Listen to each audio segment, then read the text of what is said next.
Mensah joins us now on the program. He's a real estate professional and a Ghanaian businessman joining us from Minnesota. Thank you for your time on Network Africa. Thank you for having me. Well, on Wednesday, a protest took place at the Nigerian High Commission in Accra, Ghana, where we saw demonstrators express concern over alleged harassment by the Nigerian police and the EFCC. Could you shed more light on the circumstances that led to this protest? Yes, thank you very much once again. As you opened your program, I believe you talked about West Africa Economic Summit, and one of your panelists talked about, the ingredients that's going to make West Africa an economic bloc. And of course, one of the key things is the legal framework that exists in the country that will make investors feel safe. So this weekend, as you said previously, West African leaders are meeting in Abuja to discuss economic cooperation.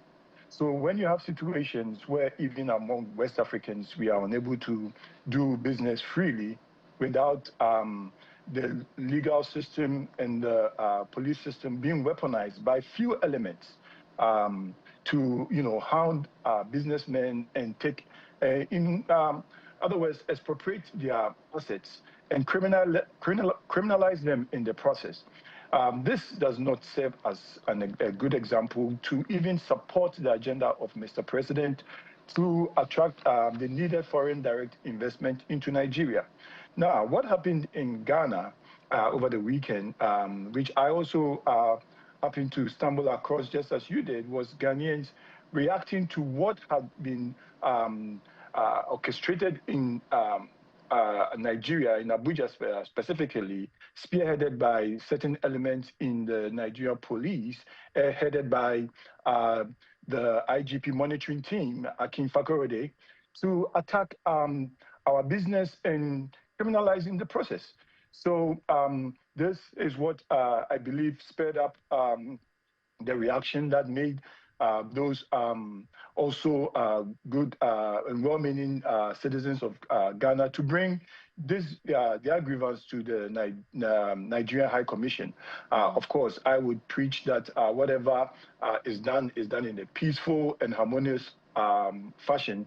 Ghana and Nigeria have a long-standing relationship, and indeed, we both countries are the beacon of hope and economic freedom for the West African sub-region. So I would appeal to my brothers in Ghana that nothing untoward should be done against any Nigerian citizen. Ghana and Nigeria are brothers and citizens, but we should drum home our point that economic freedom, economic independence, and the use of police force to harass citizens should be mitigated so that we can live and coexist peacefully as we have done to date.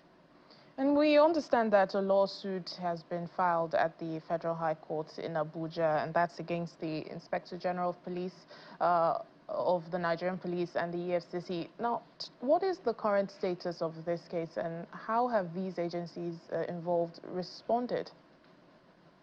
Well, as you can tell, I'm not in, I just had to leave Nigeria, obviously for partly security reasons, and also, like I said, being hounded by Akin Fakorede of the IGP monitoring team, who's weaponized his office to, for whatever reason, try to expropriate our assets. Now, the main issue is regarding our company ownership, which is being challenged by certain individuals, which the IGP set up a panel to review.